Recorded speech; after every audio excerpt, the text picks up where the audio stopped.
中国国际广播电台。 Aqui é Rádio Internacional da China.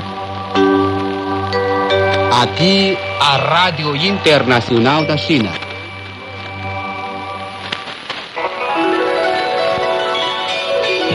Você é daqueles que acha que a China é exótica e misteriosa? Então ouça a Rádio Internacional da China e saiba tudo do país que mais cresce no mundo. http://português.cri.cn.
Atenção, ouvintes da Rádio Internacional da China, para os horários de transmissão da nossa hora diária de programação via ondas curtas.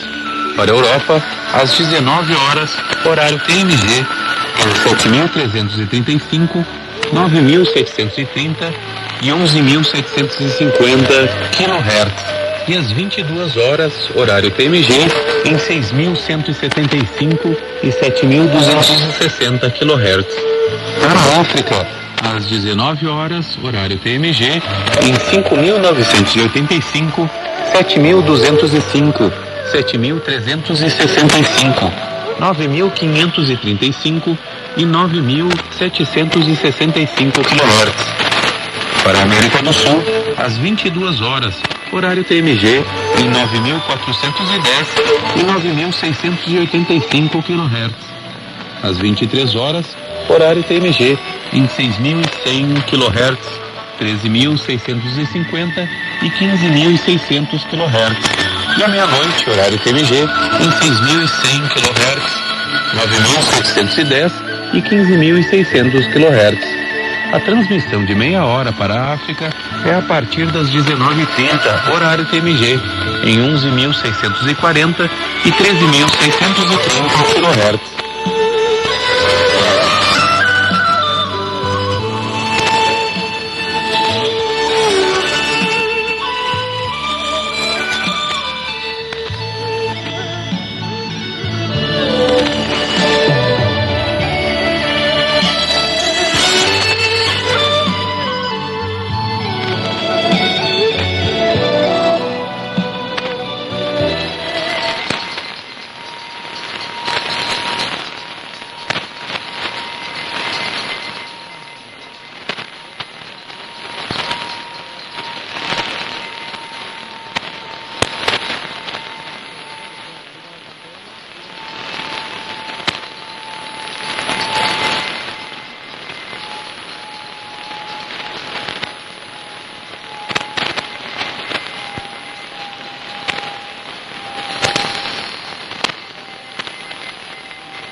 CGTN Radio. Hear the difference.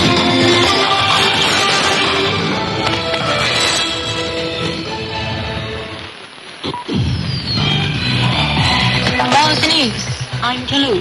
Heavy casualties have feared near Junong Port in Xizang after a mudslide on the Nepalese side of the border. Drone footage shows buildings were buried. Chinese President Xi Jinping has ordered all-out efforts to search for the missing, relocate residents and treat the wounded. Skiers are making their way to the site. An emergency response for geological disasters is in place. Finance and Emergency Management authorities, along with China's top economic regulator, have earmarked 220 million yuan, or nearly $33 million in relief funds. Authorities have also dispatched 30,000 items, including clothing, bathing bags, and moisture-proof pads. The disaster has cut off roads leading to the ports connecting China and the coast, as well as communications and power supply. 72 people are confirmed dead as of Wednesday evening after flash floods hit northern Nepal. Tourism officials said more than 380 tourists were reported missing after the torrents swept through Ashura district. Bad water damaged houses, roads, and infrastructure. Nepali Prime Minister Belendra Shah has called on emergency meetings to protect rescue and search and rescue operations. President Xi Jinping will attend the Shanghai Cooperation Organization Summit in Bishkek. During his 5-day trip on Sunday, President Xi will also visit Kyrgyzstan and Egypt. China's Foreign Ministry said Beijing is willing to work with all countries to write a new chapter in cooperation and contribute to security, stability and development. China is aiming to build 500 zero-carbon factories by the end of 2030 as part of its carbon-keeping targets set for the 15th five-year plan. The Ministry of Industry and Information Technology said China will place more focus on the coordinated development of smart and green sectors and develop lightweight, low-cost and ready-to-use green manufacturing equipment. China's industrial output grew an average 5.9% during the 14th five-year plan period. Hong Kong Chief Executive John Lee says he will announce the Special Administrative Region's first five-year plan on September the 16th and release the policy address. He said the plan will serve as a forward-looking, strategic and directional guiding document, while the policy address sets out key policy priorities for the year. The United States and Iran have reportedly reached a ceasefire deal, including an agreement on free navigation in the Strait of Hormuz. Russian news agency RIA Novosti reported the development, citing Pakistani military and Iranian security sources. The sources said the agreement is expected to be announced in the coming days. SpaceX has announced plans to invest at least $100 billion to build its fourth and largest launch facility. Starbase Louisiana in the southern state is expected to include 5 launch complexes with 2 launch pads each, along with propellant farms, a propellant production facility, and residential housing for employees. Construction is expected to begin next year, with the first launch targeted as early as 2029. SpaceX expects the facility to create more than 3,000 jobs. Panama has declared a nationwide state of emergency over the impacts of El Niño, citing risks of drought, floods, and possible effects on shipping in the Panama Canal. The Institute of Meteorology and Hydrology forecasts that El Niño will strengthen from October through March, bringing below-average rainfall with impacts likely to last until May. A civil protection official said El Niño has affected more than 10,000 people nationwide this year. A month after the Jingdezhen handicraft porcelain industry site gained the UNESCO World Heritage status, the city, known as China's porcelain capital, held a symposium to discuss how to turn that recognition into lasting momentum for urban development. Officials said ensuring effective efforts will depend on actions that integrate conservation, utilization, and industrial growth, allowing heritage protection to deliver broader cultural and economic benefits. The eastern Chinese city is exploring ways to encourage community involvement so residents can both benefit from heritage protection and play an active part in safeguarding it. And that's the news. I'm Kelly.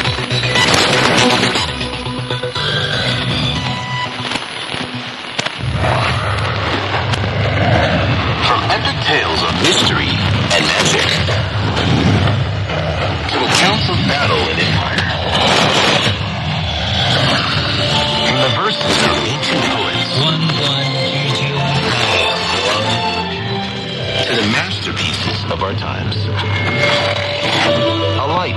temperature brings to life.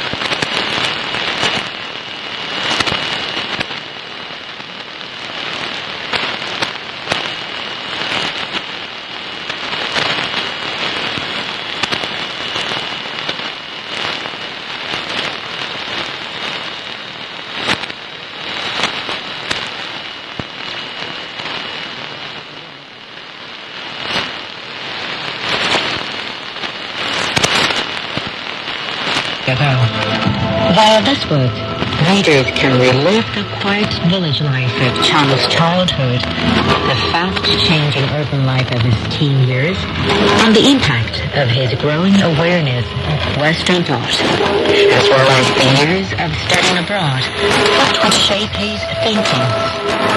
This takes place against the background of the end of dynastic rule in China and the country's transition into a republic. A journey full of social change, conflict, and war. Today, Tangamin narrates the second part of chapter 33. Enjoy.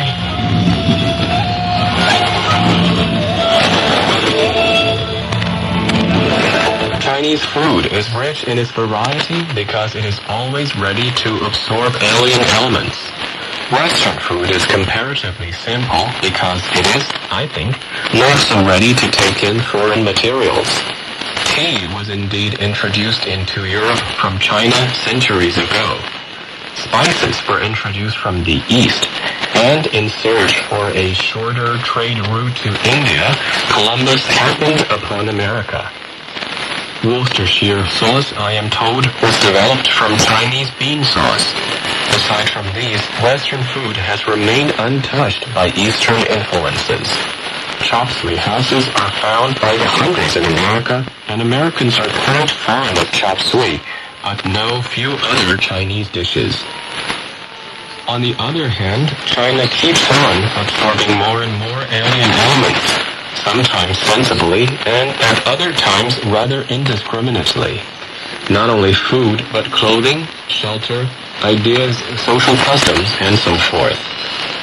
In most cases, the process of absorption is through unconscious rather than conscious action. It is something like the absorption of nutriment from the soil by the roots of a tree. They absorb and cannot do otherwise. It is the nature of a growing tree to absorb, or it would cease to grow. The introduction and absorption of alien civilization from China's western frontiers were accomplished in the course of many, many centuries, during which foreign elements came into the country only in trickles. Therefore, she took them in gradually and slowly digested them. It was for the most part an unconscious process.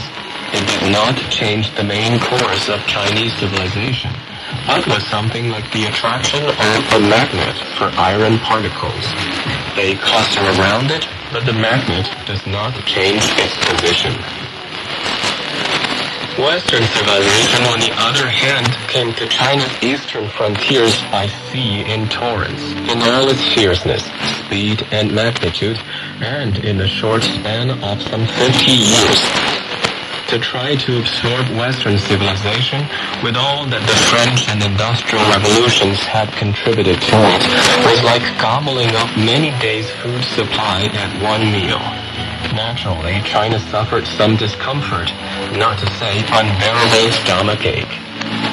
Thus, Western civilization at one time became so distasteful to China that she feared it, cursed, kicked the table over, and turned from it in despair, only to find more food being pressed on her.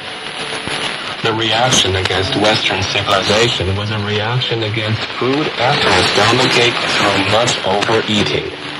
The abortive reforms of 1898 were but a case of overeating. The Boxer Rebellion of 1900 was a violent case of acute and complicated indigestion. China was forced on the operating table to be operated on by Western doctors, the allied armies of 8 nations. For that, she had a handsome bill to pay, 450 million taels, and in the operation almost lost her life.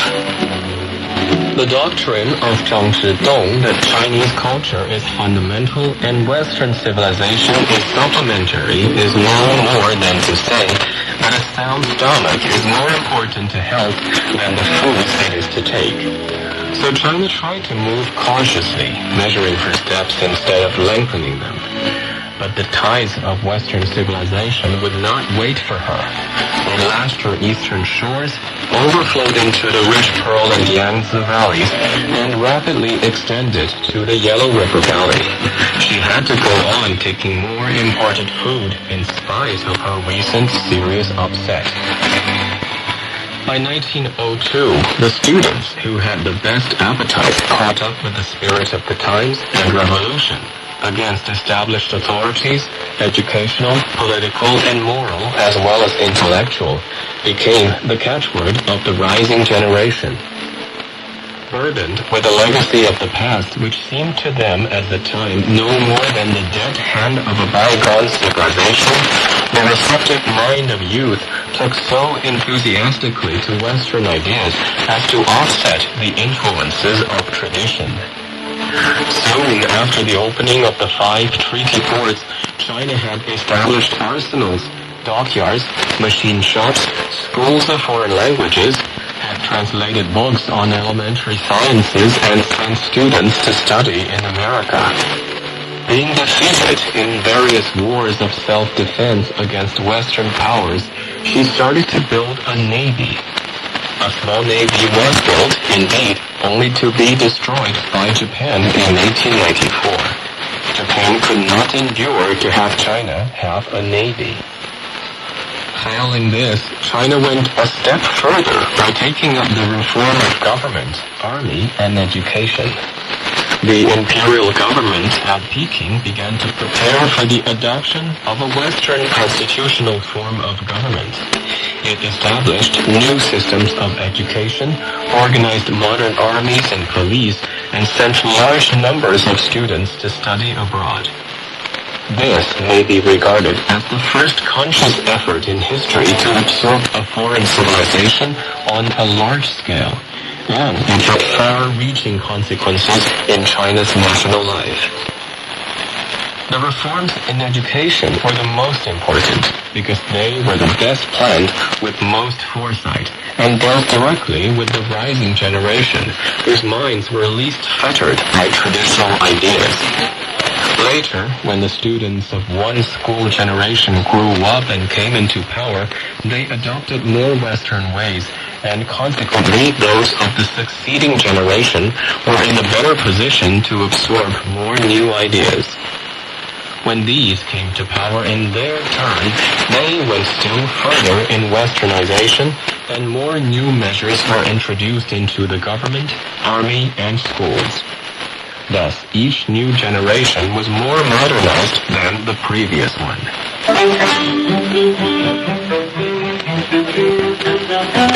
Welcome to Light on Literature, a representation of timeless works from Chinese literature. Today's narration by Tang Daning is Tides from the West, a Chinese autobiography written by Qiao Mengling. Qiao Mengling was a well-respected Chinese educator. He served as the education minister of the Republic of China in the late 1920s, before being appointed president of Peking University in the 1930s. This autobiography reads like a movie script that takes you back to experience what China was like a century ago. Enjoy.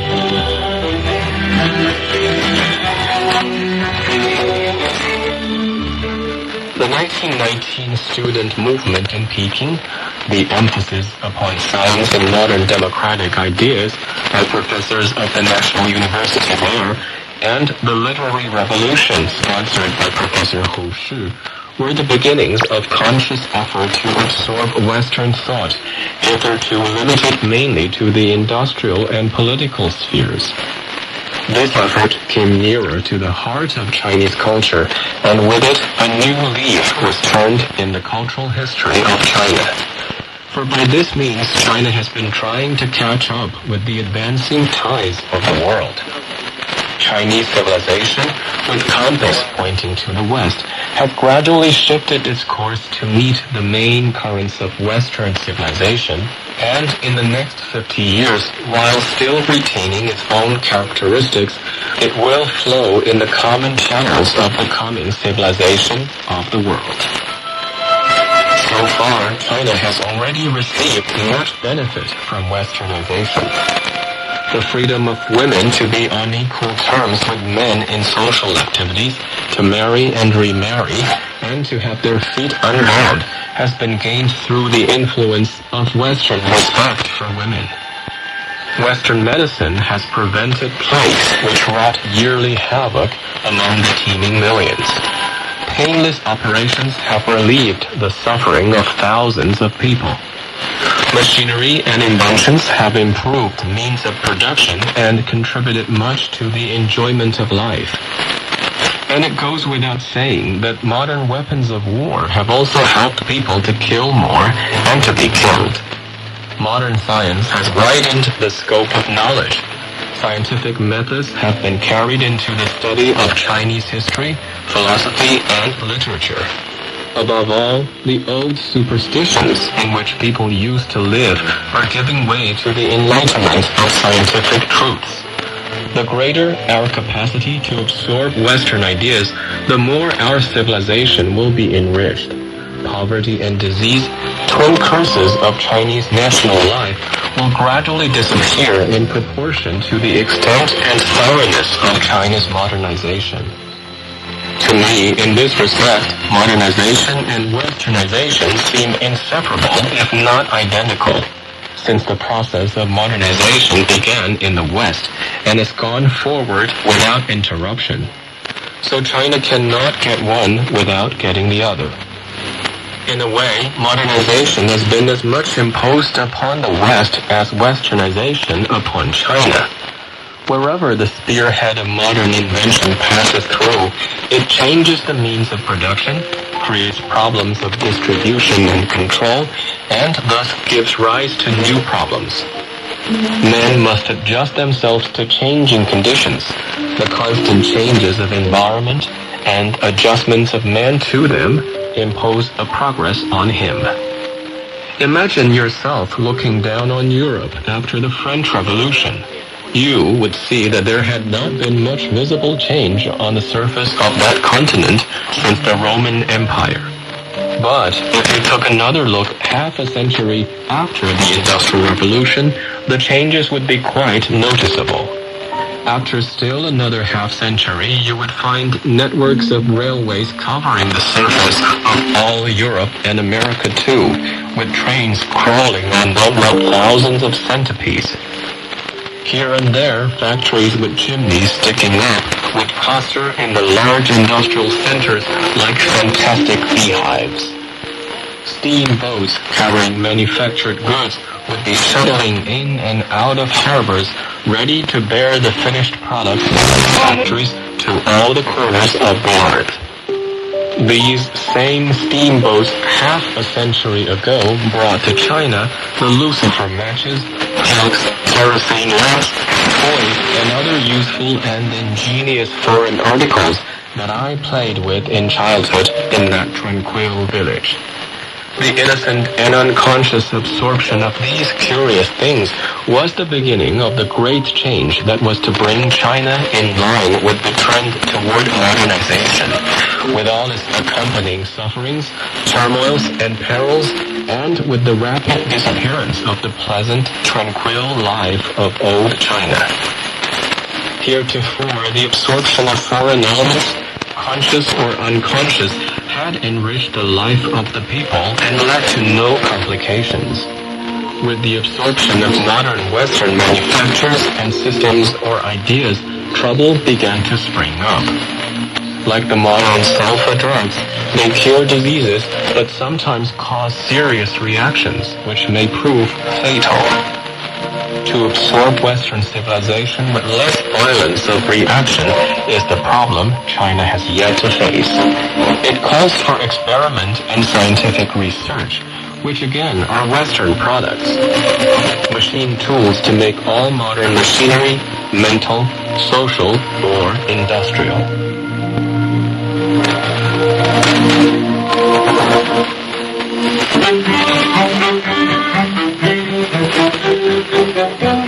Welcome to Light on Literature, a representation of timeless works from Chinese literature. Today's narration by Tang Daming as Tides from the West, a Chinese autobiography written by Chang Mengling. Chang Mengling was a well-respected Chinese educator. He served as the education minister of the Republic of China in the late 1920s, before being appointed president of Peking University in the 1930s. This autobiography reads like a movie script that takes you back to experience what China was like a century ago. Enjoy.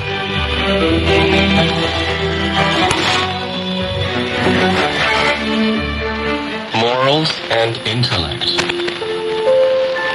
When for the first time I read the Greek philosophers in the ethics class in California, I began to feel, as I have said before, that Chinese thinkers in ancient times were enclosed in an atmosphere of morals, while the Greeks possessed the quality of all-piercing intellect.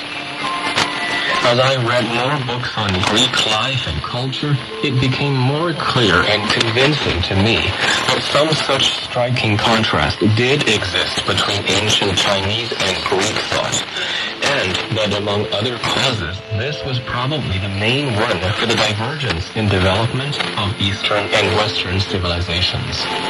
Perhaps this assertion will seem rather too sweeping, but as my experience grew with the years, I could not see it otherwise, and I still believe it to be so. After my return from abroad, I constantly tried to drive home to the minds of my people the importance of the development of intellect. The names of Socrates, Plato, and Aristotle appeared in my lectures and writings so often that I was caricatured by tabloid papers in Shanghai as a man with mouthfuls of Plato and Aristotle. Seeing that I was not carrying the public with me, I gave it up as a bad job and changed my tactics to preaching the study of natural science. Instead of leading people to the source of the current, I reversed the process by letting them see the current first. Naturally, they would go back to the sources later on. My compatriots, children of ages of practical sense, had rebuked me for forgetting the true nature of my own people. A prominent Chinese scientist once was asked why China has not developed natural science. He offered 4 reasons. First, the belief of Chinese scholars in yin, the negative, and yang, the positive, as complementary principles of the universe. Second, the belief in the 5 elements, metal, wood, water, fire, and earth, as the constituents of the universe, and the application of this analysis of the material world around us to human life, even to medicine. Third, the Chinese rule of thumb ways, which are an enemy to accurate calculations. Fourth, the aversion of scholars to using their hands or doing manual work. All these may be obstacles to the growth of natural science, but quite aside from them, I do not believe that natural science would have grown up. It could not, for our attention was not directed along that line. My people are most interested in things practical, something useful to them. I often noticed in America that when people were shown something, they were apt to say, "That's interesting," The response from my own people in like case would be, what is the use of it? This shows the truth of the common Chinese saying that the virtuous see virtue, while the wise see wisdom in the things they come in contact with. A difference in mental attitude produces different manifestations of interest. The use of a thing interests my people more than the thing itself.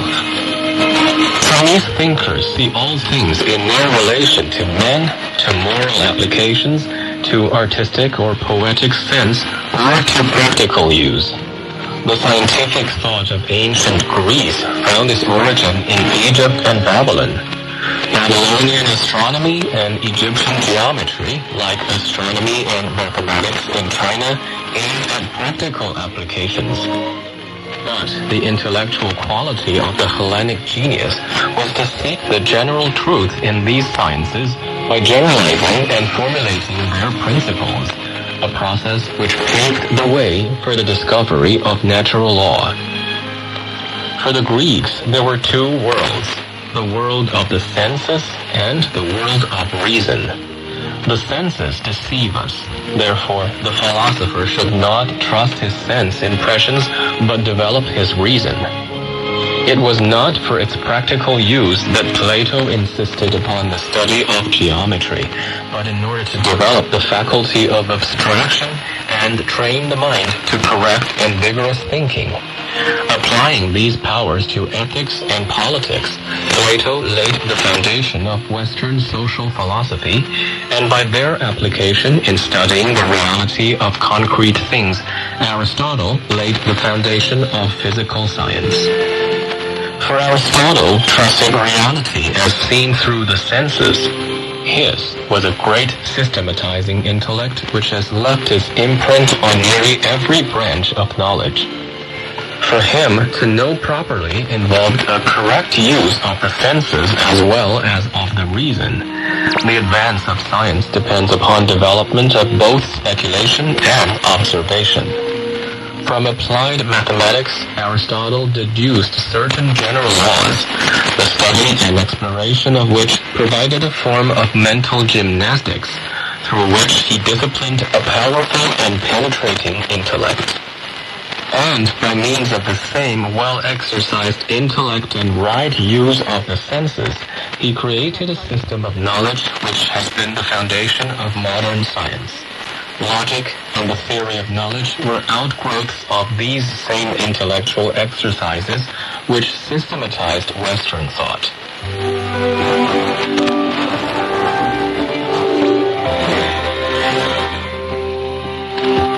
And that was the second part of chapter 33 of the book, Tides from the West, a Chinese autobiography written by Chao Monglin, read by Tang Daming, and published by the Foreign Language Teaching and Research Press. Some names and terminologies in this book have been updated for contemporary usage. Join us again next time on Light on Literature for the third part of chapter 33. I'm Huang Rui. See you next time.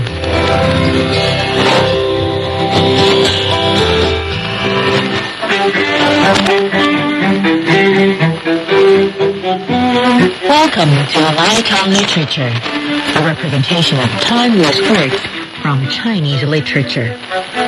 Today's narration by Tang Daming as Tides from the West, a Chinese autobiography written by Chao Monglin. Chao Monglin was a well-respected Chinese educator. He served as the education minister of the Republic of China in the late 1920s, before being appointed president of Peking University in the 1930s. This autobiography reads like a movie script that takes you back to experience what China was like a century ago. Via this book, readers can relive the quiet village life of Chang's childhood, the fast-changing urban life of his teen years, and the impact of his growing awareness of Western thought, as well as the years of studying abroad that would shape his thinking. Enjoy. Hey there, global listeners. Get ready for the hottest discussions on the airwaves. Roundtable, your passport to the heart of China's buzzing society. Pressing issues, lifestyle trends, and impactful policies, we're tackling them head on with wit, wisdom, and a whole lot of fun. Discover the real China through the eyes and voices of its people. Gain a unique global perspective on topics that resonate universally. Tune in and turn up the excitement dial on Roundtable as we bridge gaps and break barriers one discussion at a time. Don't just listen, be transformed.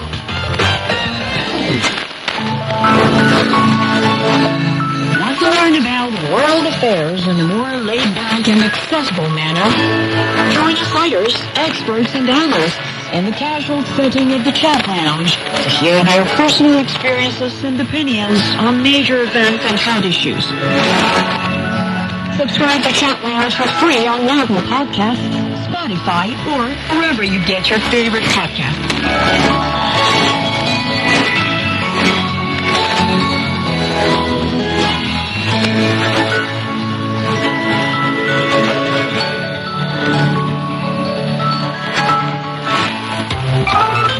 Some say Chinese is one of the most difficult languages in the world, and learning it is almost impossible. For learning Chinese, the most difficult thing. I'm sort of tone deaf. I can't really hear them. I think the cultural mindset is the biggest complication for Grammar. Just complicated so much. Only because you're not learning it in the right way. Why not try Takeaway Chinese, where you can take some Chinese away and experience progress day by day. Takeaway Chinese, we will promise you a difference. Some say Chinese is one of the most difficult languages in the world, and learning it is almost impossible. So learning Chinese is the most difficult thing. So I'm sort of tone deaf. I can't really hear them. I think the cultural mindset is the biggest complication for grammar. Just complicated so much. Only because you're not learning it in the right way. Why not try Takeaway Chinese, where you can take some Chinese away and experience progress day by day. Takeaway Chinese, we will promise you a difference.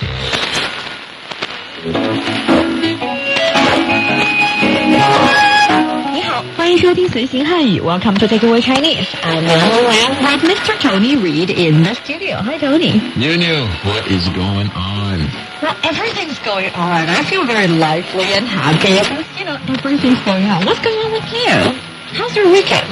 Weekend was pretty awesome. I actually took advantage of both days off. I think most people were working on I Sunday. had only one day.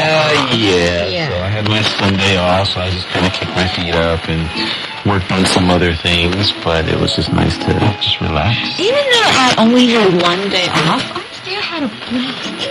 Yeah. Because I did some shopping. I know it sounds, a little bit fall into the gender stereotype for shopping, but actually it made me happy. Of course it did. Nowadays, it's like you don't really have to go out there and browse and walk and just go. And waste time window shopping. For me, I like to go out and try stuff on because my body is a bit different. Like I can't fit most things.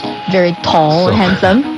Well, my body just doesn't slide into some of the shirts that are on display, so I have to go in and try them on. And so, but yeah, I don't spend a lot of time in malls because I'm pretty loyal to the brands that I run. Just kind of keep going to the same place.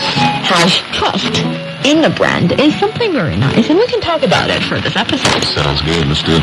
And for our dear listeners, if you're interested in Chinese culture and you want to get to grips with the Chinese language, then this is the show for you. Stick with us for 30 minutes, and you soon see the rewards. And for more fun Chinese learning, for our Facebook page, There I Learn Chinese, to watch many fun videos and live streams. But now, let's provide you with some free Chinese for takeaway. 你买东西会看牌子吗？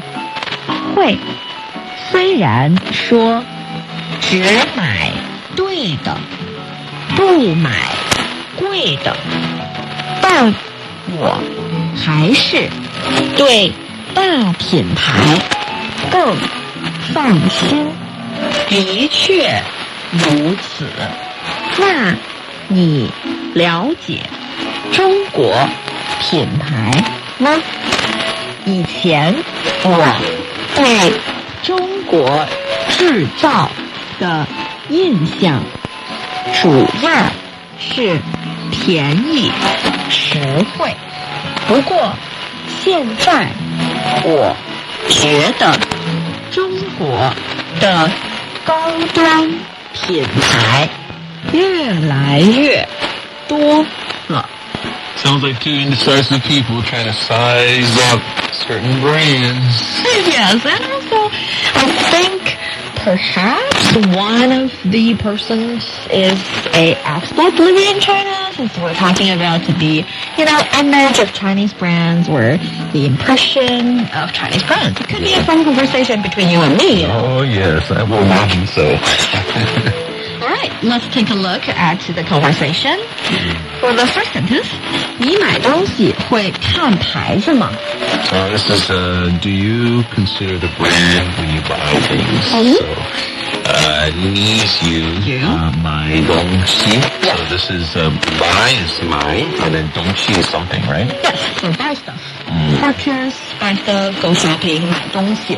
I think 买东西 is a very colloquial and very vivid way to say go shopping, so buy stuff. Oh, yeah, that's really useful. Yes, 买东西. Easy. Next we have this 会 thing that keeps coming up.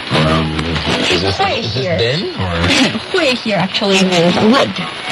Would or will. Because it can also mean able to or can do something, but in this sense it means will. So technically speaking, the sentence would be translated as, will you look at the brand when you buy stuff? So it's saying, would you consider the brand? Hypothetical, huh? Yeah, hypothetical. So 会 would be will or would. Kan is look. Look. And then 牌子.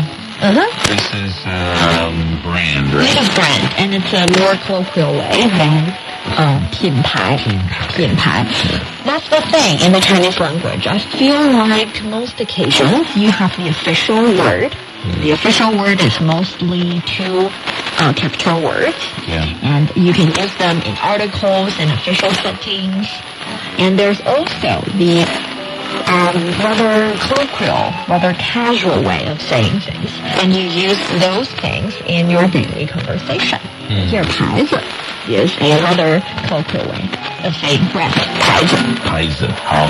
So, 你买东西会看牌子吗？会。虽然说只买对的不买贵的，但我还是对大品牌更放心。 So here, it's yes. Also, it is said that only buy the right ones, not the expensive ones. So I still feel more at ease with big brands. So here, the 会 here is actually a response to what was asked, right? So it's not would or could. It's here is kind of saying like yes or I will. I will, yes. That's another thing about answering yes or no questions in Chinese. I hear some Chinese teachers say to their foreign students that, in the Chinese language, we do not really have the word yes. That's not the case. Actually, 是 would be a yes, 对 would be a yes. But I think they're saying that because when you're answering a yes or no questions, you don't really, like in English, directly say yes. You would answer with the verb in the sentence. So here, 你会看牌子吗? Would you check out the brand? And the answer is 会.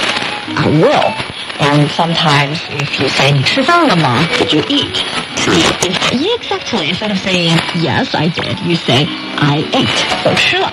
So you answer the question with the verb in the question. You gotta say 是, huh? You don't, well, people understand you can say 是, but it shows, people would think that, that foreigner. Yeah. He can't say 不 either, right? Sometimes you say 不, sometimes you say 没有. haven't. Yeah. So, yeah, that's answering yes or no questions in Chinese. So here, 会 means yes, I will. Next up, it's 虽然说. So 虽然 is although. Although. And then 说 is say. Say. Right? So although it's said. Although it's said or although people say. It's 只买对的，不买贵的. And that's really good. You pronounced it really well. Hey, quite well. Okay, awesome. And that means only by the right one. So 只买. So 买 is by. 对 is right. Right. Right. And then 只 must mean only. Only. Yeah. And then 不买 don't buy. And then 贵 is expensive. Yes. And then 的. So 的 implies that something is expensive. Yeah. Yes. So you use the after a adjective to make it the things that the adjective is describing. So 对的 would mean the right stuff. 贵的 the expensive stuff. So we'll put the that serves that function. And 只买对的不买贵的. I feel like it's a set phrase in Chinese. It's not classical or with a huge, background story like the idioms or the other set phrases in Chinese. But it's said very often so that people have this memory of the saying in their mind a lot. This actually means the expensive ones are not always exactly the good ones or the right ones for you. Well said. Yeah, thank you. 只买对的不买贵的. And next we have 但我还是. Dan here means but, right? Yes. Okay, and then was I 还是. So 还是 here Is still. is still. Okay. Still. And here you might have already noticed that in this sentence we say 虽然 something something. Although. But something something. That's a thing. In English, you don't put although and but in one sentence ever. In Chinese, you kind of always put them in one sentence. Sometimes you can omit one, yeah, but technically speaking, if we are pursuing 100% grammatically correct sentences, we always put 虽然但是 or 虽然但 or although and but in one sentence. Okay. That's the structure. And continue with 对大品牌更放心. 对的品牌. So 对 means right. Or 对的 means right. And here 对 is towards or to. It suggests the direction. Okay. So then we have 大品牌. Yep. So this is like big brands, Big right? brands, yes. And then 刚 coming up after it, that means like it's like the comparative here. Yeah, it's right? So great bigger. Bigger, larger, longer, whatever. It's just the ER. It's a putting in front of the adjective ER in the Chinese language. So you That's say, interesting. yeah, you say, Placement of the adjective. I mean, I guess it would be easier if it was next to like 更大, right? yeah, but here 更放心 is more at ease or more assured. 放心. 放心 is a good word because 放 is to place and 心 is heart. Yeah. So if you're putting your heart into the right place or if you're putting your heart back into your chest, it means that you're at ease, right?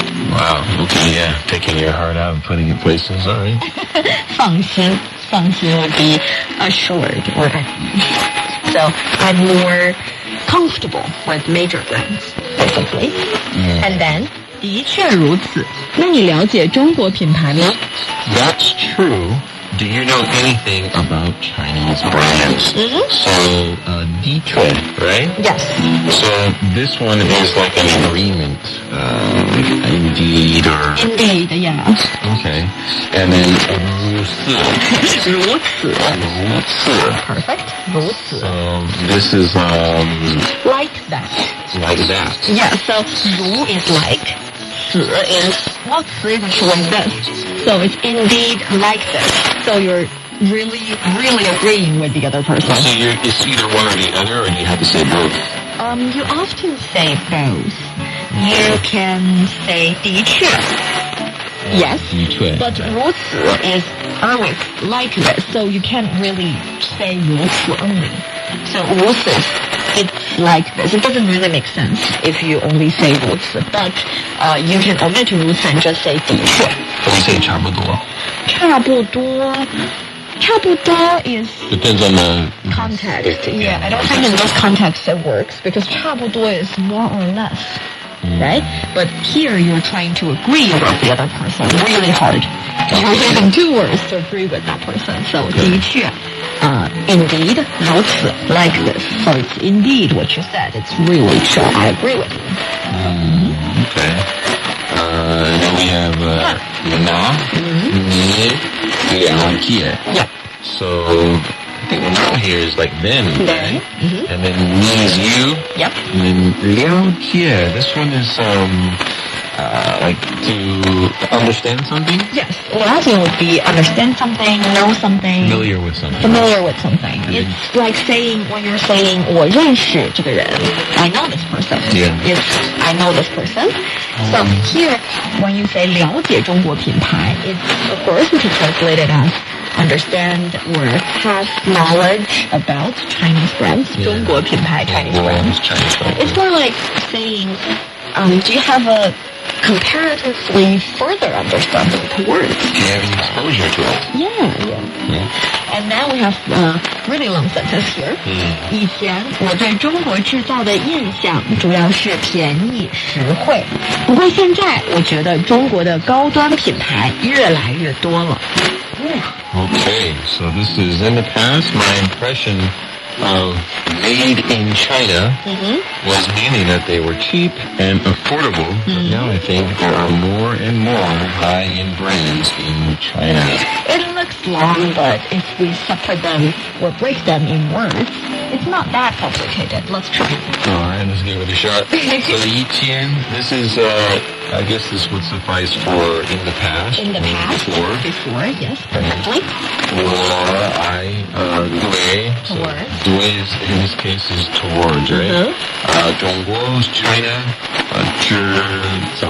This is to make something or manufacture. Yes, 制造 again is a rather official way of saying make or manufacture. And 中国制造 is a set phrase. Made in China. 中国制造. Okay, 中国制造 made in China 的 so something made in China. 印象. So this is like an impression. Impression. 印象. Right. You can say 你对我的印象怎么样? What's your impression of me? Yeah, 印象. And then 主要. 主要. So 主要 is primary or main? Yes, primarily, mainly, overall, most, something like that. Okay. 便宜实惠. 便宜实惠. So this is like affordable and cheap, right? Yes, 便宜 is cheap. So 便宜, sometimes there is another saying, 便宜没好货. It says that a bargain can never be good.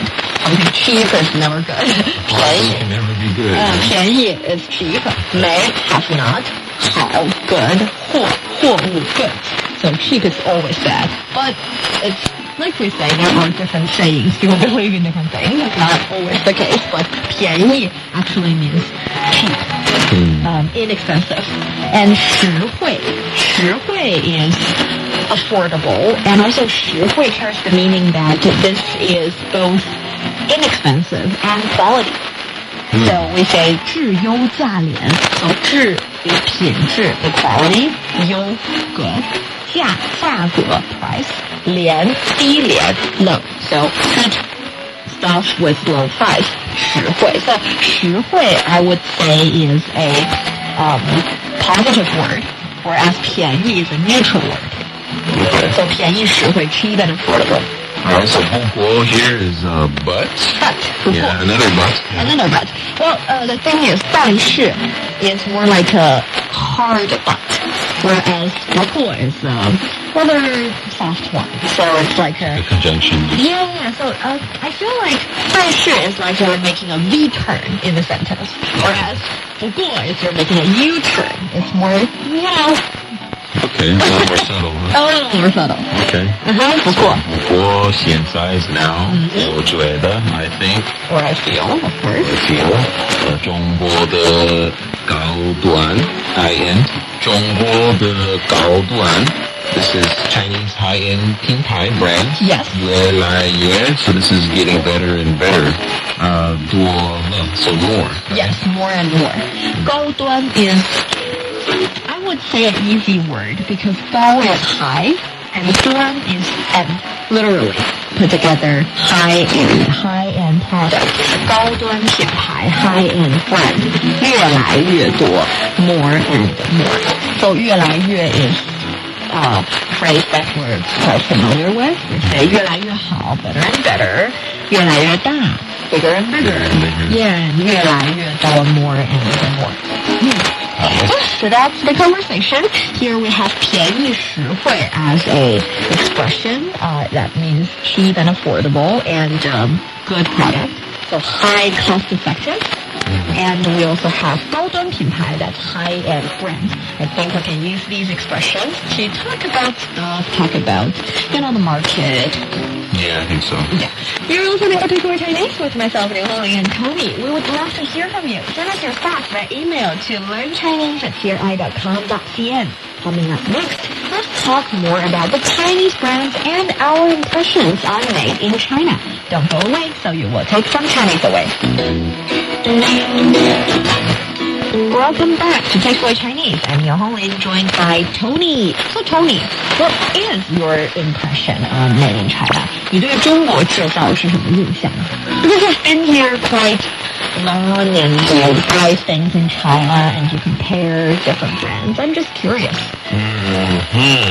Well, I'm really loyal to brands, and I think that's a bit difficult for the Chinese market because I'm a stubborn consumer. I've always... You're a loyal consumer. I like that. Remember, 品牌忠诚度.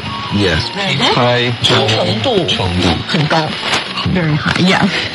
So I stick with a lot of brands, for example, like shoes. I like Timberland. I'm not sure if you've heard of this brand, but it's a really popular shoe brand. But in general, I think that a lot of the quality of the products are good. They're usable. I'm not really picky when it comes to these kinds of things, as long as it works really well. And I think it depends on the nature of the product too. For example, like cars. And again, it has something to do with my loyalties. Since I've always bought Nissan or something like that, I would always buy, and so I think it depends on the kind of customer you are. Yeah, I agree with you. And also I think when it comes to brands, 品牌, the thing is when you have had a very successful purchase about a certain product in a certain brand, you've got this really nice image. Right. You've got this impression on this product, on this brand, and that is what many brands are looking for. And recently I learned that there is a China Brand Day, and that day is to, let's say, remind major companies of the importance of making their brand positive in people's mind, making sure that they have a brand, have a reputation to protect. In Chinese, we say 爱惜羽毛. 爱 means love, right? Yes, and 爱惜 means cherish. 羽毛 is feather. So when we say you need to cherish your feather, you're actually saying you need to protect your reputation. You need to make sure you don't make mistakes. You don't lose even one feather. Because we're birds, right? Because we're birds. So, 爱惜羽毛 means don't make mistakes, don't leave a stain on the image of your brand. And I think that is a pretty solid idea when you're doing, brand building. It's very ideal, but yes, it's very, something that all companies should strive for. Yeah, so here, let me introduce to you a interesting Chinese expression. We say 金字招牌. 金字招牌. 金 means gold. 字 is character. 字 character. 金字 Yes, 金字招牌. 招牌. Yes, 招牌 is also the brand, but it's more like the billboard, the board you have, or the plaque you have hanging over a shop's, in front of a shop. Like a billboard. A billboard. So, 招牌. So in the Chinese language, 天字招牌 means a billboard written in golden characters. But it's not talking about the golden characters. It's saying that one, your brand is so solid, so great. Everyone believes in you, trusts your goods as long as it's your brand. You're basically having a 金字招牌. That brand itself sells. Okay. So the name just sells in The itself. name sells. I think it's a nice expression. And of course, in the Chinese market, there are 老字号. 老字号. Yeah, 老字号 means the old traditional brands in China. There are 稻香子, not really sure you've heard of it. It's a brand for snacks and for pastries. Oh. And there are also 新潮牌. Xin means new? No, 潮 means fashionable. 牌 we know is 牌 is a brand. Yeah. So there are also some 新潮牌, new fashionable brands, and also we say 新国货, new domestic brands, domestic goods. So these are all the efforts people make to, make a name. Remember us, spend your money with us. Yeah, that's what they're trying to do. Yeah, pretty much. Yeah, so 品牌效应 is still something. I would say, brand awareness. yeah, it's huge. It's very important. And as long as we 爱惜羽毛, make no mistakes, make sure the quality of the goods are well, after probably a rather long period of time, people will have the trust in the brands.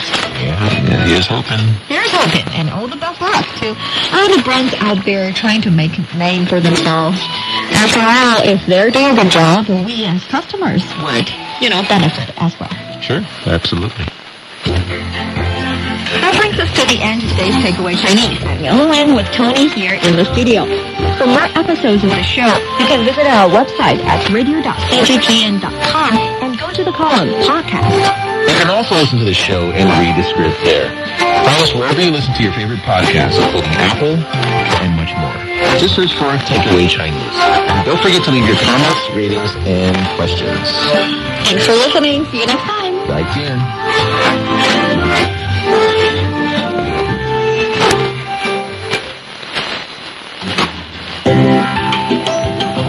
Hey guys, it's me again. If you like our show, you might also be interested in our other programs on other platforms as well. Here is an example. The word we're learning today is 初心. 初 means original. 心 means heart or intention. Together, 初心, original intention or original aspiration. For example, 初心不改. 初心, original aspiration, 不改, unchanged. Together, 初心不改 means original aspiration hasn't changed. Now, let's use this phrase in a sentence. 我会永远不忘初心，坚持自己的教师梦。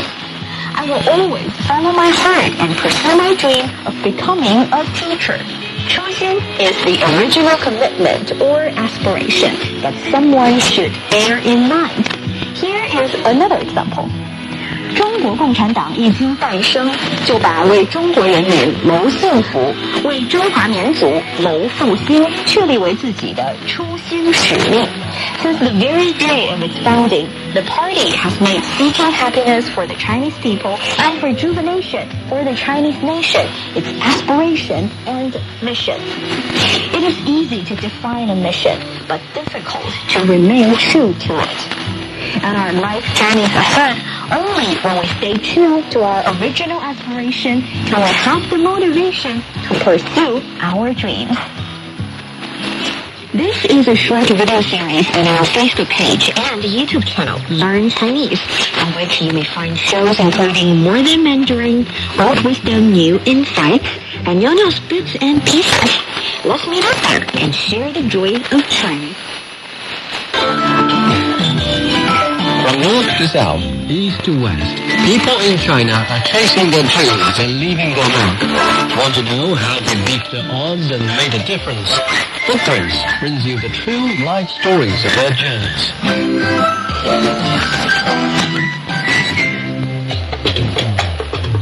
Ever wondered what's actually going on in Africa through the perspective of an African? How are things really going between China and Africa? What's the narrative of this relationship? Well, get a perspective with China-Africa Talk. Hear from African diplomats, entrepreneurs, academics, Chinese natives, and more. Get an hour wavelength every week to find out what's real with China-Africa. Find us on Apple Podcasts, Spotify, Google Podcasts, and more. We'll see you there.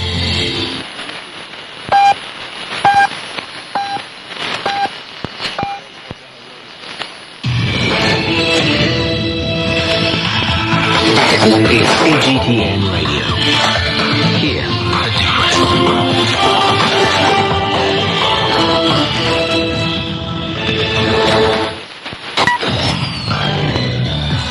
Now the news. I'm Kalu. Heavy casualties are feared near Jurong Port in Xizang after a mudslide on the Nepalese side of the border. Drone footage shows buildings were buried. Chinese President Xi Jinping has ordered all-out efforts to search for the missing, relocate residents and treat the wounded. Rescuers are making their way to the site. An emergency response for geological disasters is in place. Finance and emergency management authorities, along with China's top economic regulator, have earmarked 220 million yuan, or nearly $33 million in relief funds. Authorities have also dispatched 30,000 items, including clothing, folding beds, and moisture-proof pads. The disaster has cut off roads leading to the port connecting China and Nepal, as well as communications and power supplies.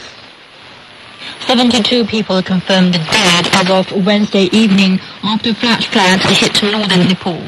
Tourism officials said more than 380 tourists were reported missing after the torrents swept through Rasuwa district. Flood water damaged houses, roads and infrastructure.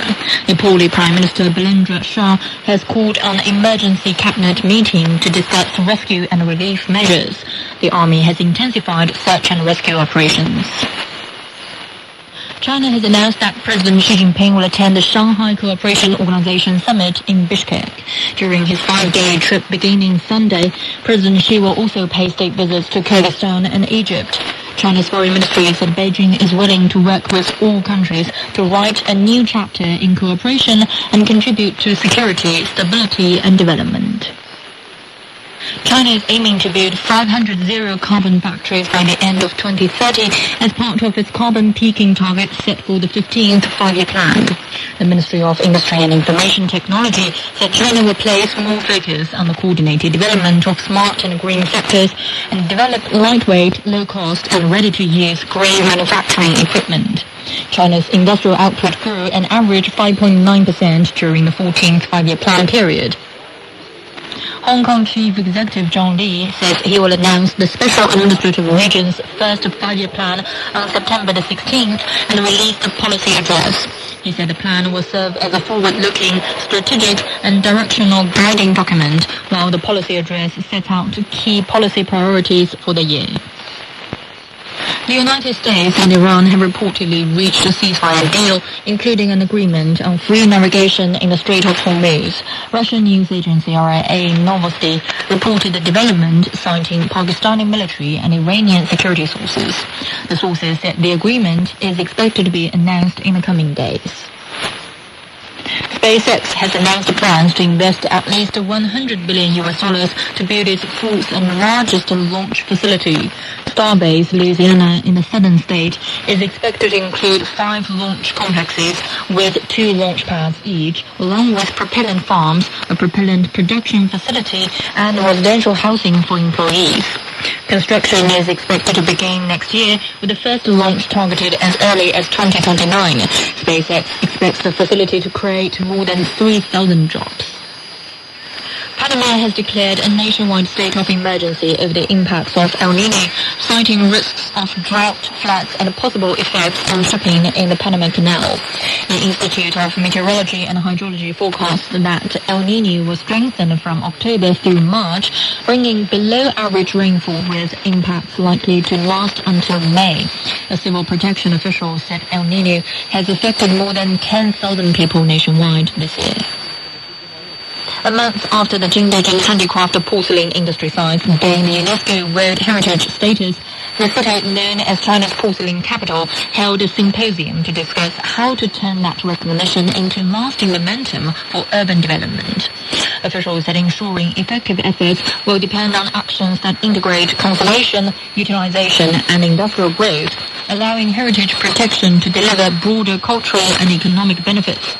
The eastern Chinese city is exploring ways to encourage community involvement so residents can both benefit from heritage protection and play an active part in safeguarding it. And that's the news.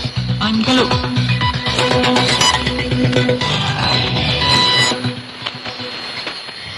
Discussion keeps the world turning. This is Round Table. From the heart of Beijing to the edges of the global stage, you're at Round Table. I'm Yang Honglin. If you were heading to college today, what would you study? Computer science, finance, engineering? Now, imagine choosing between things like agricultural robotics, low-altitude economy management, or even brain-computer technology. These aren't niche experiments. They are legit majors here in China and are part of a larger shift in how universities are preparing students for a rapidly changing world. For today's show, I'm joined by Fei Fei and Xing Yu. Now pull up a chair and join the conversation. Around the world, there's a growing pressure on education systems to answer a difficult question. How do you prepare students for jobs that don't fully exist yet? China's move, launching 38 new majors, tried to directly answer that question and tie to strategic industries. That offers possible answer. Align education not just with knowledge, but with national priorities, technological frontiers, and future demand. So, what will these cutting-edge degrees mean for the global workforce over the next decade? And if you were heading to campus today, which of these pioneering new paths would you choose? Actually, this is not the first time we do something about the majors. By saying doing something, China has been adding new majors every couple of years and saying goodbye to some majors, including my very own. Yeah. I think the second year I graduated, my major, no. The second year, the grade under my grade was the last grade of my major. So while I was still studying my major, it ceased to exist in my college. That's a fun experience. And your major was? Environment, resources, and the management of urban and rural planning. Okay, bye-bye. Right, yeah, we said bye-bye to that. And besides that, there's also the merge of different majors. So a lot of things are happening. What's the significance of this round of adjustment? China has introduced 38 new undergraduate degrees that are in line with the country's scientific and technological innovation and industrial development needs. So we have added new interdisciplinary category for the first time, including 11 existing majors like future robotics and cross-engineering, and also 4 new ones such as embodied intelligence and brain-computer science and technology.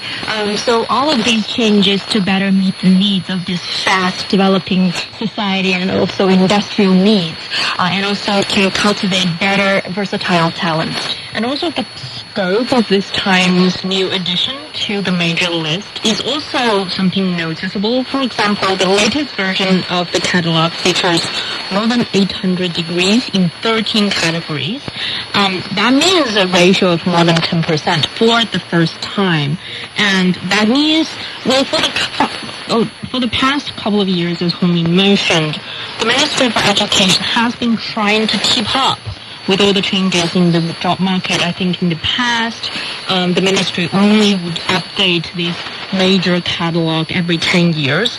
But over the past recent years, they've been moving to an annual update.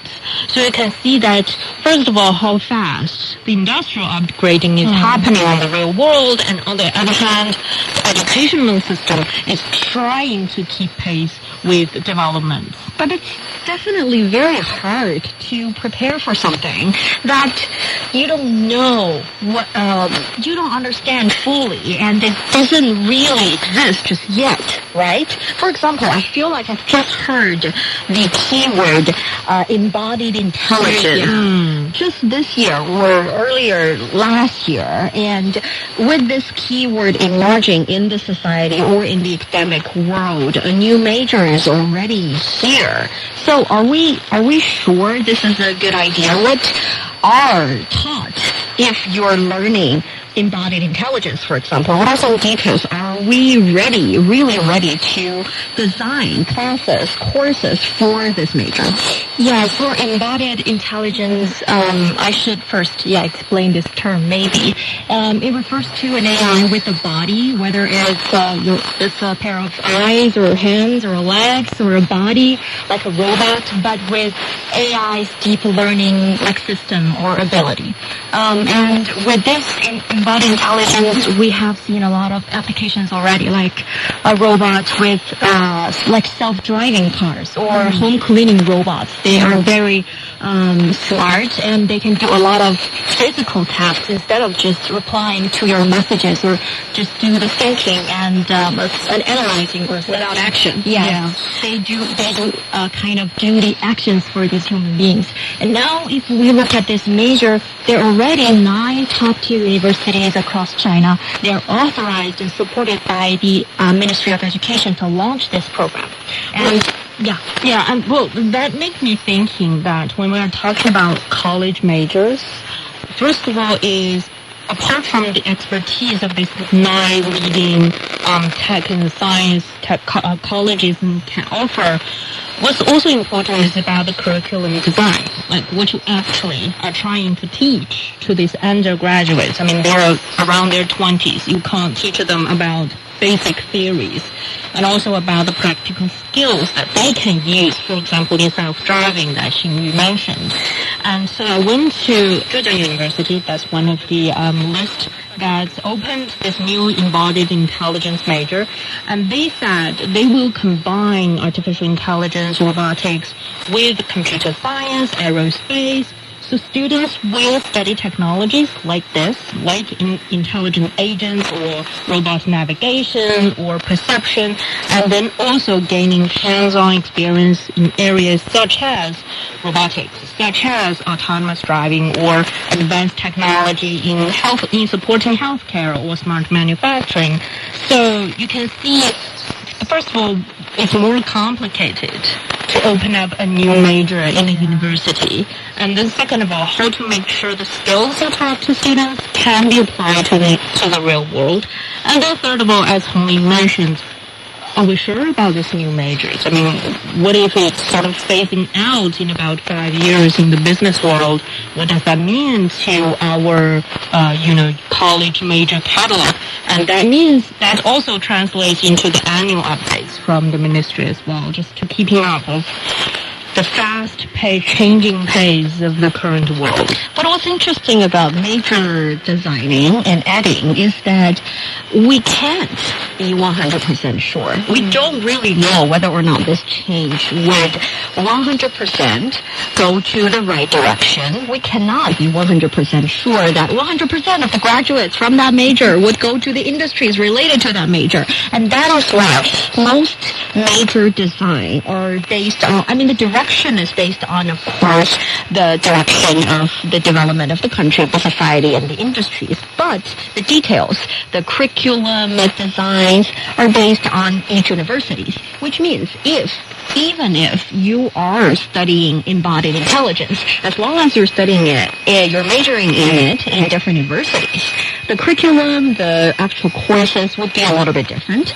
And the universities would also talk to industry, different companies in the industry, in the region, so that they can design certain kind of internships, certain kind of case studies for you to solve the real problems in the real world that happened in the real region they allocate, the universities allocate in, so that on one hand, you're not only studying the theories because you're already having a connection with the companies, with the manufacturers in your area. And on the other hand, since all of these majors from different universities can be a little bit different, it's also, in my opinion, positive experiment.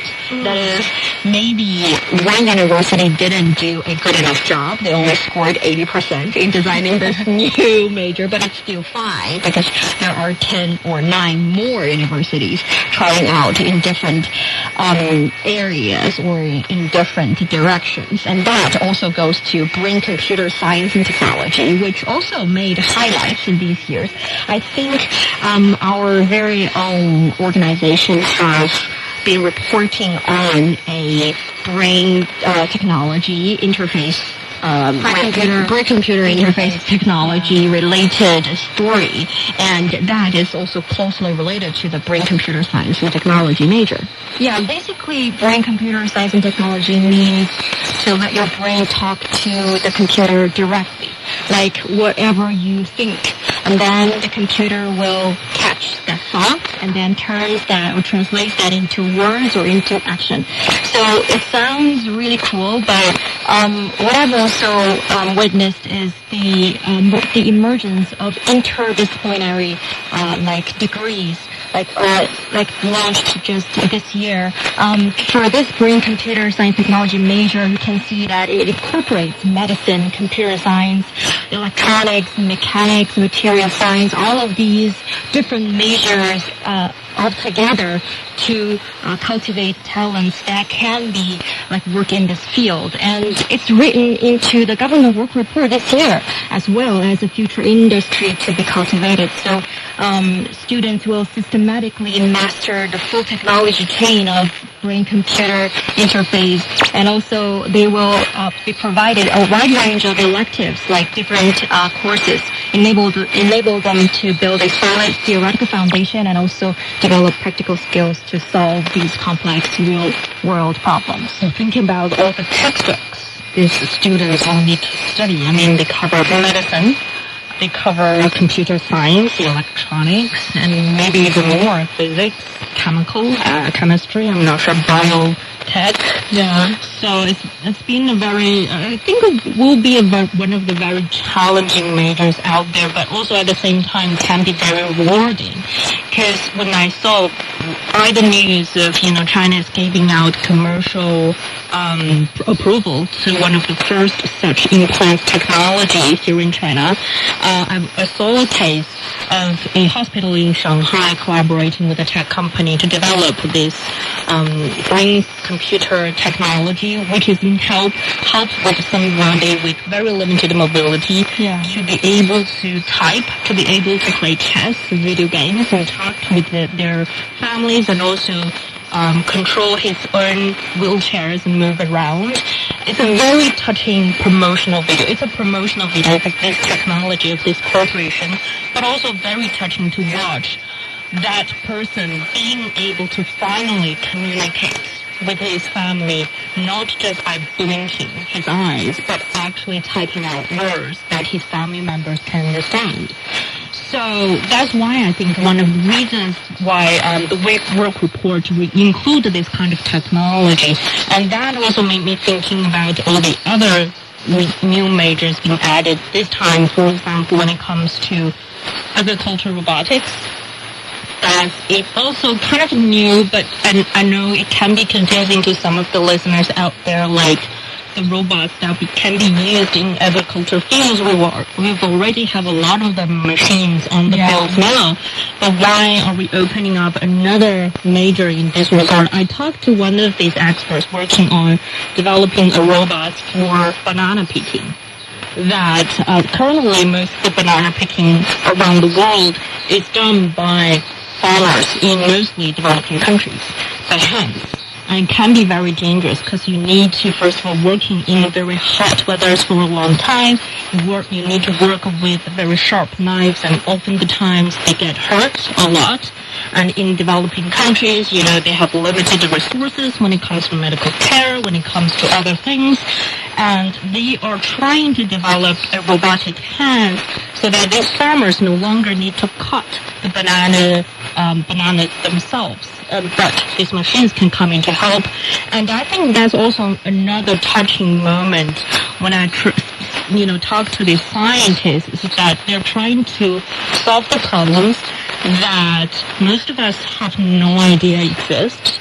That we have no idea, the bananas we eat on the supermarket is hand-picked and hand-carved by a lot of farmers, for example, in the Philippines or in other countries. Well, at the same time, they're trying to solve that, making their life easier, making our life easier, making our bananas more delicious. I don't think they can do that. They're only harder. But I get your point. It's a fascinating idea, thinking that around the world, so many small problems are being solved by technology, but in really different ways.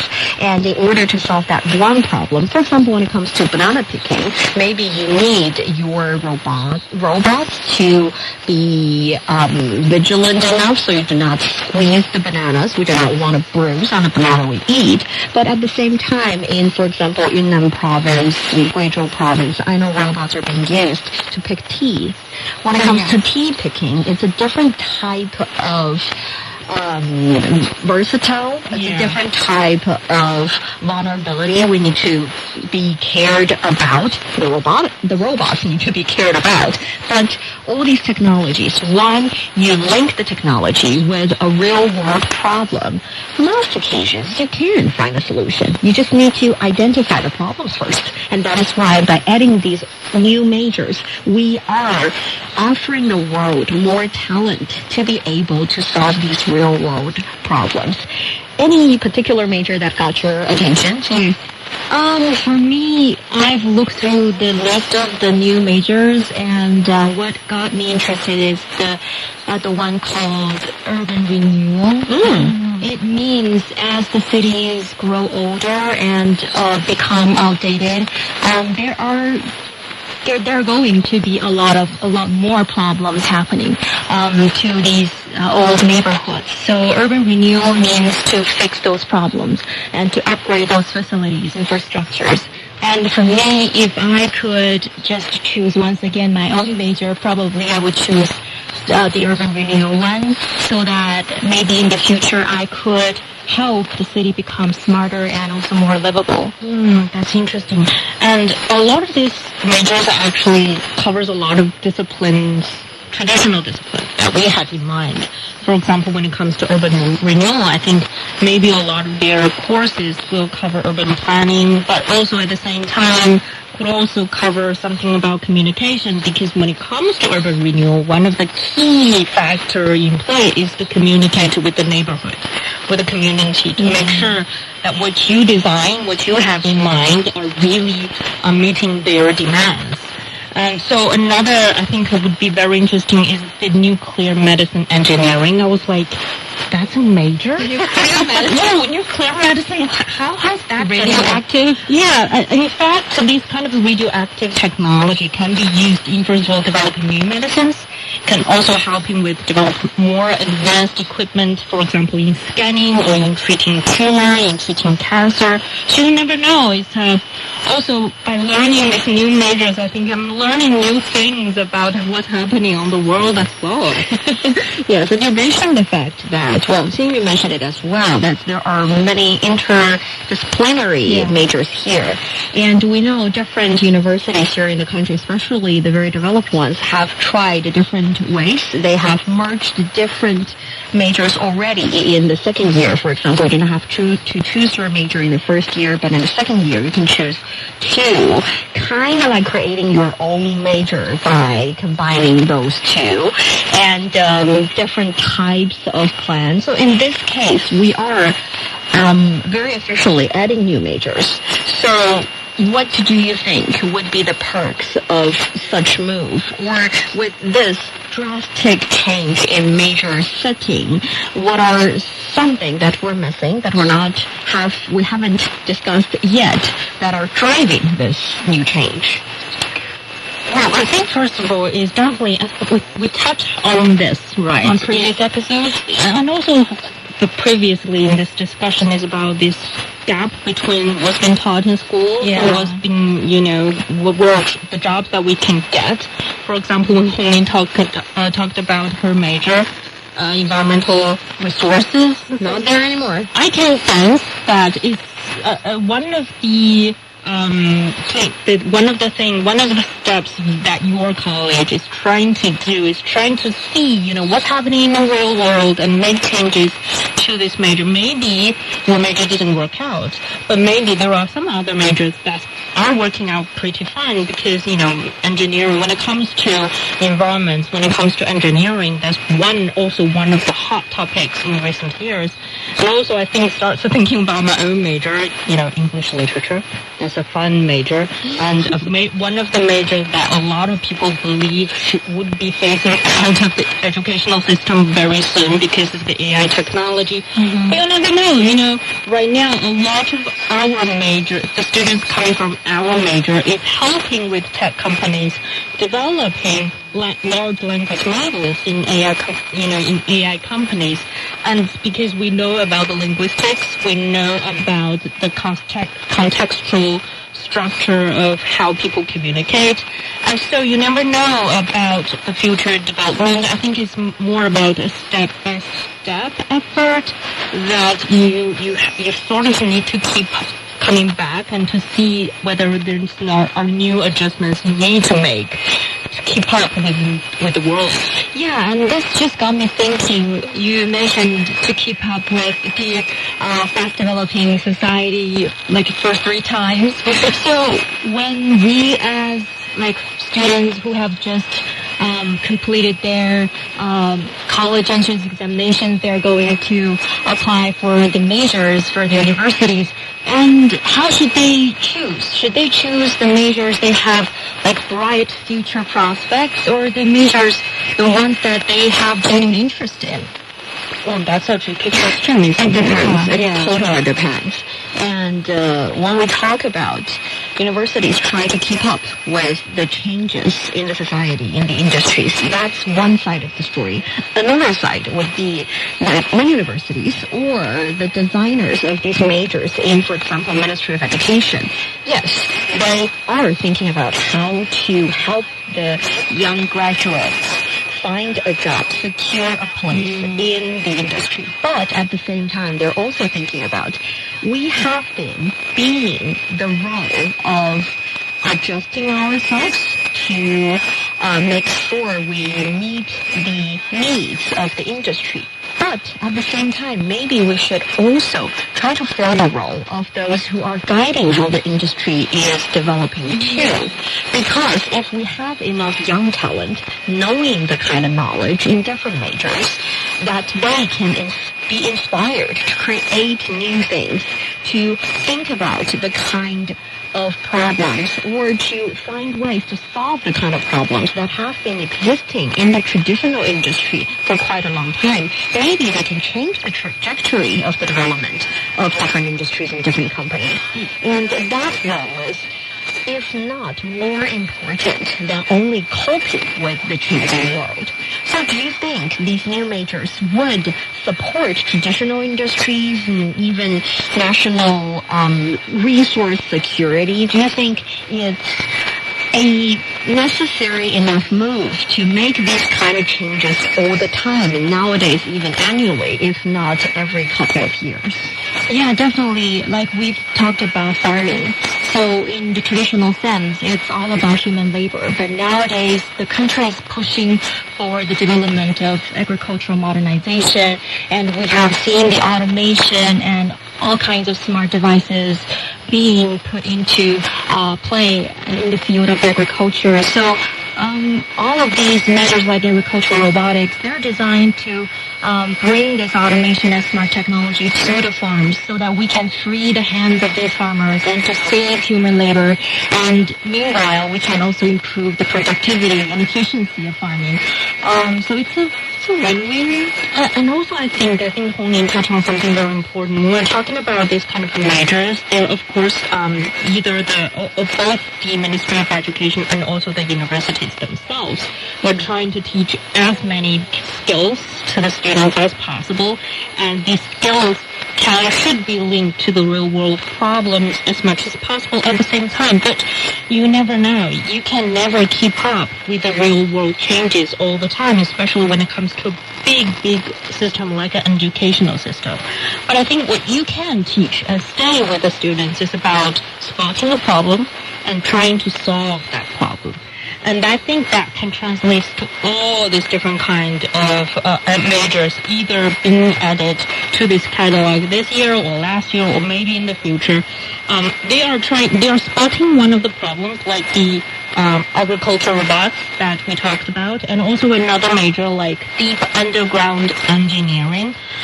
They are also training students to spot one of the problems that we have, for example, in our national resource security when it comes to deep sea mining, when it comes to mining underground for more critical minerals to other resources. And we are having